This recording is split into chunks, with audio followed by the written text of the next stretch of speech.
Next, you are asked to design for the main and secondary reinforcement for the staircase. The questions provide a hinge, considering the secondary reinforcement as at least 20% of the main reinforcement.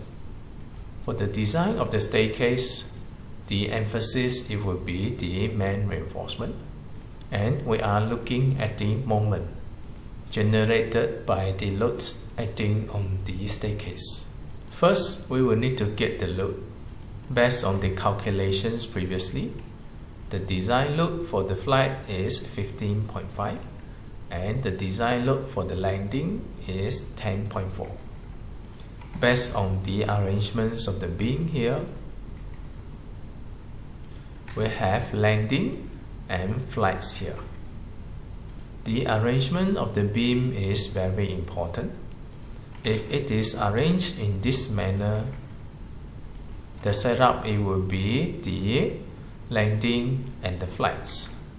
You adopt the design load for the landing and the design load for the flights in accordance to the span stated based on the grid line. Now, in the case that the beam is here and another beam is here, then the setup it will be the flights and the landing. Again, you will apply the load in accordance to the design load of the flights and the landing accordingly. It is also possible that you have a beam here and another beam here. Then your setup it will be landing, flights and landing. The locations of the beam shall govern the free body diagram that you're going to construct in order for you to calculate the moment. Coming back to this staircase, you have the landing and the flights. When you sketch the free body diagram, there will be landing and flights, which you can imagine this as a mirror of this, left to right, right to left. The dimensions you refers to the grid line. The total effective spans, it will be the summations of these two. The design loads we have calculated earlier on. Next is for us to determine the moment. The bending moment diagram here is also governed by how the beams support the staircase and whether they are adjacent slabs. We have discussed about this in our previous videos about the design of the staircase. If you have adjacent slabs here, you're going to expect negative moment at the support. There will be positive moment at the midspan. Now, if you do not have adjacent slab, for example this one, then you will assume there is no moment here, but there will be moments for the intermediate support. Now, in this case, you will have adjacent slab here as the landing, but this part is the end span. So later in your bending moment diagram, the landing here it will be the end span, therefore there is no moment. Where else you will have negative moment here, which is this part. And then the simplified calculation approach will assume that the moment here and here will be the same. It is calculated based on the formula of FL per 10. F represents the total loads acting onto the staircase. The L represents the total effective span of the staircase. Now, how do you calculate the F? You use the UDL for the flights, multiply the distance, plus the UDL for the landing, multiply its distance. That gives you 60.9 kN per meter. Now your moment, it will be equals to FL per 10. That is 26.5 kilonewton meter.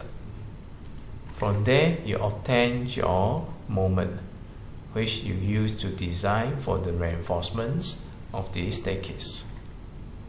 Next step, it will be determining the amount of reinforcement. You may refer to the diagram here for you to design the reinforcement. Similar like slab, staircase is large structural element. The cross-sectional areas are often relatively large as compared to the lutes acting onto it. Because of that, the staircase is likely to be singly reinforced. In order to determine whether the member is singly reinforced, you need to determine the K first. See if the K is greater than 0.167. If it is less than 0.167, that means it is singly reinforced, and the calculation steps is relatively easy. With that, we determine the K here. The moment we have acquired 26.5 kilonewton meter. FCK is given in the question, which is 25 Newton per mm square. The B here, it will be the width. We design the staircase on basis of 1 meter unit width. Therefore, the B is taken as 1000 mm. Next, it will be the effective depth, D. This is calculated on basis of slab, because you're going to expect the arrangements of the reinforcement should look something like this. The effective depth, it will be towards the centroid of the main reinforcement. You take the thickness of the staircase minus the cover minus half size of the bar as the main reinforcement. The bar size is predetermined in the questions, 16 mm.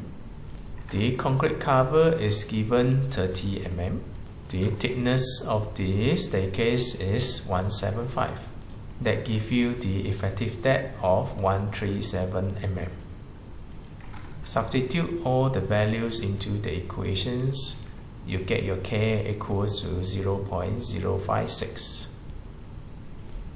The K is less than 0.167. That means no compression bar is required. This is common for staircase, when the cross-sectional areas are normally relatively larger as compared to the lutes acting onto it. Once you have the K, your next step is to determine the lever arm, Z. Substitute the 0.056 into the equations for the D. You get 0.948 D. It is less than 0.95 D. That means you're going to use 0.948 D as your lever arm. Multiply 0.948 with 137 as the D here. You get 129.9 mm. Next, you will need to determine the areas of reinforcement. The moment acquired is 26.5. FYK is 460. It is given in the question. And the Z was calculated earlier on, 129.9. The AS required is 510 mm square. For 16 mm reinforcement, you may refer to the table of reinforcement bar. Use the same table that you use for the slab, as the design of the staircase is identical to the slab. Instead of using this, you should use this. The tables that compares the bar size and the spacings of the bar. on basis of 1 meter width. The specified bar size existing, then you look at the areas for the 16.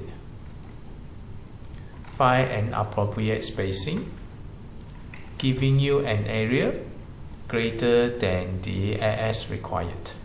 You can consider provide 300 mm spacing, which give you 670 mm square area. This will give you the AS provided greater than AS required. If you wish to save the materials further, you can consider to have the spacing of 350. Use the simple calculations by the area of the reinforcement, which is pi r squared, multiplied by the numbers of reinforcement that will appear in 1 meter width of the member. This is calculated by dividing 1000 with the designated spacing that you wish to have. With that will give you 574 mm square bar area. The AS provided here is then compared with the AS required. It must be greater than the AS required so that the member will not fail. This is about the main reinforcement. How about the design for the secondary reinforcement? In fact, if you look at the staircase is supported by the beams at the both ends. There are no supports to the side of the staircase. When there is no support to the side of the staircase, basically there won't be any moment. Without any moment, that means the staircase is not subjected to bending, and no reinforcement bar shall be required in the transverse directions. Theoretically, if you do not have any moment in the transverse directions, you don't have to provide reinforcement, as it would not fail. However, in the actual practice, you still need to provide the reinforcement bar in the transverse directions. Two main reasons for this. First, you need this transverse reinforcement as a restraint to the main reinforcement. During the constructions, the main and the secondary reinforcement shall be tied together in a mesh. It is so that the reinforcements are placed at the exact locations which you intend them to be. The second reason here, it will be for the crack control. You have the reinforcement in the longitudinal directions. Without reinforcement in the transverse directions, the shrinkage crack can still occur in the transverse directions. Therefore, even though it is not required any reinforcement undertaking the moment in the transverse directions, the secondary reinforcement bar is still required due to the serviceability purposes. A simple rule of thumb in the design, the rebar for the transverse directions, which is the secondary rebar, shall be at least 20% of the main reinforcement. You can take the 20% of the AS provided, which give you 115 mm square, and then refers to the table of reinforcement, or through calculations you come up with the suitable size and the spacing so that the AS provided in the transverse directions is greater than the AS required. Now you have to be careful also while providing the reinforcement, both in the longitudinal directions and the transverse directions. They must be checked against the minimum bar area. It is possible for the main reinforcement and also the secondary reinforcement to be less than the minimum bar area. In that case, the provided amount of reinforcement shall be greater than the minimum bar areas. Since we have covered the minimum bar areas in our previous example, particularly for the beam, the design for the minimum bar areas is not asked in the questions for the staircase. The purpose of minimum bar areas is also to control the cracking.